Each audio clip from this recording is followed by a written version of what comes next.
So recently I've been going back and playing some new Super Mario Bros. 2 for the 3DS, and this one's alright. It's clearly a very common take to say that the new Super Mario Bros. Games aren't all that great, but I think all things considered, this might be my favorite of the series? Maybe? It's such a pointless gimmick at the end of the day, but I do kinda like the coin thing. It does change my mentality of how I'm playing the game from start to finish. It's nice. It's a nice, fun, safe Mario game, but we're not here to talk about the main adventure today, no. NSMB 2 has the unique distinction of being the only game in this series that has proper paid DLC. Now, I know a lot of you are going to say, well, New Super Mario Bros. U had New Super Luigi U, and yes, that was paid DLC, but that was like an entirely new adventure, and then they sold it separately, and then they sold it together. Like, it's an adventure. You're buying a whole new adventure, not extra content like in the base game. You're buying a whole new game. You get what I'm saying. Look, alright? NSMB 2 has a coin rush mode, which has 3 different difficulties where you get a randomly selected level based on a bunch of different worlds. The difficulty scales up with the harder difficulties that you select, and you just go through the pre-existing stages and see how many coins you can get, and there's like a multiplier if you get the top of the flagpole. Like, it's fine. It was decent leaderboard fodder. If you wanted to grind out coins to get the stupid statue for 1,000,000 coins, you could do it that way. Who cares? It was the DLC that was more interesting. Released across 5 different challenge packs, one of which was free and the other ones totaled to about $10. Specifically for the coin rush mode, we have brand new levels to choose from. Yeah, unlike the original coin rush challenges that all pull levels from the game itself, these are entirely new. They each have a different theme, and there are 3 different levels to go through that are predetermined, and the quality of these, it varies quite a bit, but you know what? I didn't actually play these when they first came out. I had them on my console and I just never wanted to go back to this game. For being a game that I did enjoy, it still is an NSMB game at the end of the day. I didn't really ever want to go back to it in like a really in-depth manner, but today, I wanted to change that. I've gone through all 10 packs in one sitting, and I just wanted to get it out of my system because this is just one pocket of the Mario series that I didn't touch, and I just want to talk about it because I'm in the middle of this 3DS nostalgia cycle. Enough lollygagging, let's take a look at the 10 challenge packs that there's a good chance you didn't play. Let's see if you missed out on anything good. So the first of the 10 packs we have on offer is the Gold Rush one. Now this one is the most bare basic one that you can imagine. It is just a set of 3 levels that are incredibly easy, and it's focused on getting a ton of coins. They give you a gold flower in every single stage. There are so many enemies to kill. That's it. That's the whole stage. It is very easy to hit I believe it's a 30,000 coin target. It's just, man, there are so many here. It's kind of a thoughtless run the whole time, but it does set a good foundation for what the rest of the DLC is going to be. Again, considering the previous modes that were in the game already are just taking levels from the full game and throwing it in there randomly, now you have 3 preset levels so you can practice it over and over again. So as a first level pack, it does do the job totally fine. It is nothing crazy, but once again, if you do like NSMB's 2 overly coins all over the place gimmick, then you will get a kick out of this one.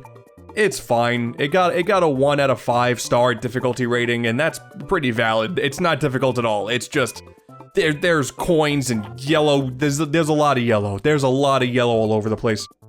And the next one is Coin Challenge A. Now this one has a higher difficulty at 3 out of 5 stars. Oh no, watch out. Also a smaller coin target. I believe it's only 10,000, so a lot smaller, and that is because they don't give you an automatic gold flower anymore. They're just stages to play through like normal. You got 2 sky stages, 1 castle stage. Just try to get as many coins as you can with no weird, totally overpowered gold flower gimmick.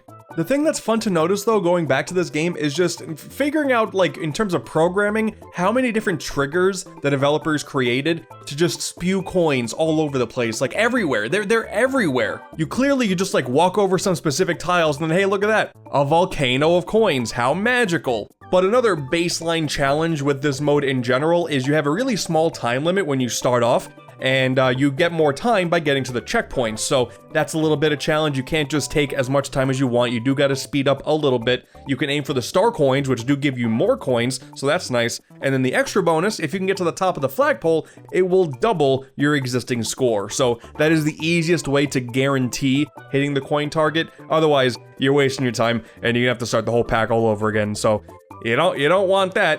But yeah, Coin Challenge A, it's rated 3 out of 5 stars, but it's still not hard.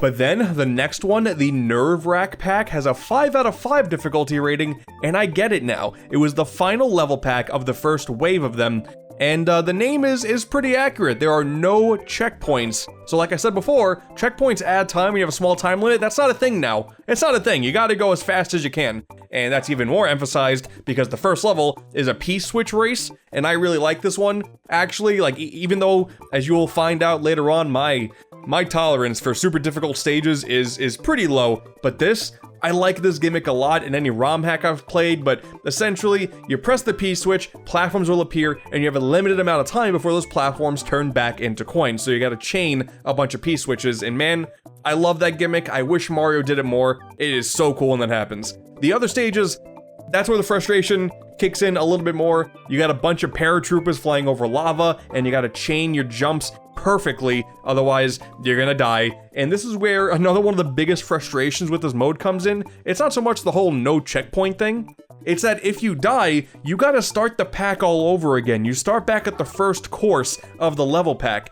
That's marginally annoying in this one, and in the previous ones, it gets a lot worse going forward. And this is actually a perfect example because I got to a point where the first stage I was doing no problem. The second stage with the paratroopers and lava, yeah, took a few tries, but there you go, easy peasy. I could do course 1 and course 2, no problem. And then, the third stage is this auto dash in the sky. So I forgot this mechanic was a thing where you got shot out of a cannon and you can't stop running. I forgot about that. So when I got to it, I'm like, oh cool, I remember this.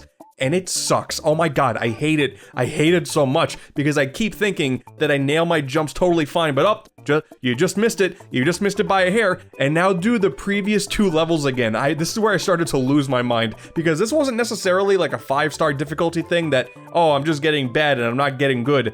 Like, no, being forced to replay the 2 stages, like, man, there's no practice mode for this. Like, it's only the attempt to get onto the leaderboard, so there's no way I can just jump to this course and try it out.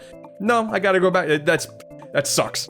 That sucks. But I wasn't gonna let the game beat me, damn it. There's a white raccoon mode that you can choose if you want to, where you're invincible and you can fly super easily. I wasn't about to do that. I wanted to do it my own way, and I still managed to do it. It took like an hour, but I got it done. But then there's the start of the second wave of level packs, the Gold Mushroom pack, with a similar target coin count as the Gold Rush from earlier. Once again, you got a golden flower right there ready to use whenever you want, but the main gimmick with this one is, it's right in the name. It's the golden mushrooms. They throw a lot of mushrooms at you. You got a sky level, a mountain level, and an underground level. They're super straightforward, super simplistic, but the main thing now is, yeah, there's like gold mushrooms coming everywhere. Man, like again, another one of those triggers for coin things. When you defeat a bunch of piranha plants, there's a gold mushroom that pops out of the pipe. Each and every one. So there's a lot. It's an interesting different dynamic because most of the score comes from not the static coins, but the gold mushrooms that are running away from you. So that adds a bit of an interesting dynamic, and it was nice to cool down with this one after Nerve Rack was destroying my brain, but nothing too crazy with this one. It's got a 2 out of 5-star difficulty. I guess that's valid. And then there's the Return of the Coin Challenge with Coin Challenge B, 3 out of 5 stars, and it runs the same gauntlet as before. It's a smaller coin target. Once again, it's 10,000. You got a ghost house, you got a sky, you got a volcano. There's really nothing here. It's 3 stages. Good luck. I guess the most interesting thing is when you get to the volcano, there's a bunch of asteroids falling in from the sky, and there's a lot of coins that are falling from the sky as well, so trying to get the coins and dodge the rocks like that was fun and interesting, but otherwise not all that crazy. I do kind of wish they went with more of a gimmick approach with some of these level packs instead of just giving you levels, because there's already a whole game of levels in here, but okay, fine. That's Coin Challenge B, and that's it for the second wave of levels. So not all too exciting. The first one definitely had a lot more going for it.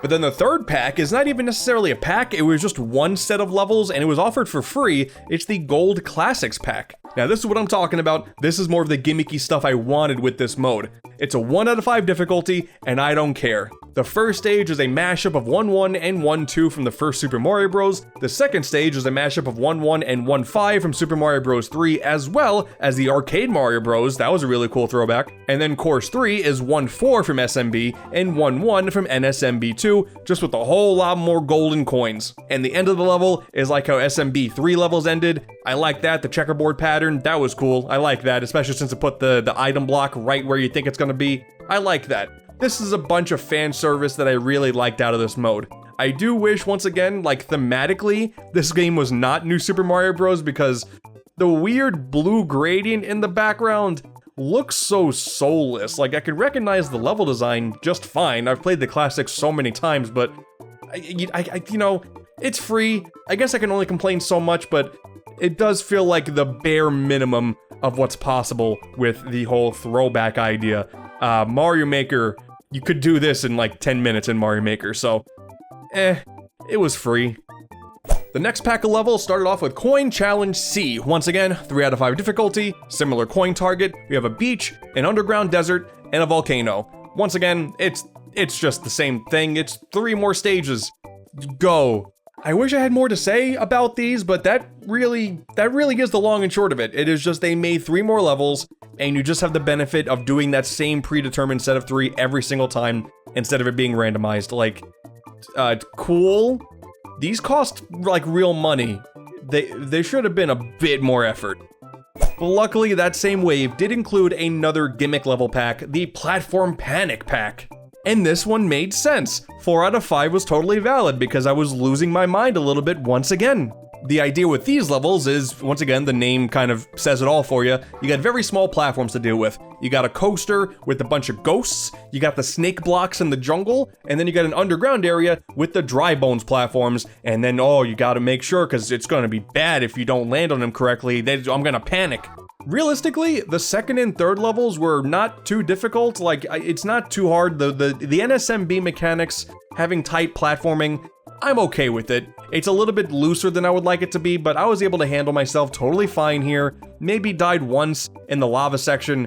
It's fine. The coaster, though, that sucks. It's a string of 5 platforms, each being carried by a ghost, and randomly, they're just gonna go in whatever direction they see fit, and they don't go a consistent speed. So there are sometimes I'm like, oh, okay, I know how to time my jump to get this block. Oh no, I slowed down for just a quick second. Thank God this is level 1, because if this was the final level and I would have to redo the entire pack before getting back to it, like, that would suck. That would suck a whole lot. Luckily, just the first level that kind of sucks. The rest of it, it's fine. I don't know if panic is the right word. It's just platform frustration. They just wanted alliteration with platform panic. I guess that's cute. Good for them. That's it for that wave of levels. Just, man, it's really disappointing. And then the final pack of levels, and this is definitely 2 of the most interesting levels of the entire bunch. We start off with Mystery Adventures, a 3 out of 5 difficulty.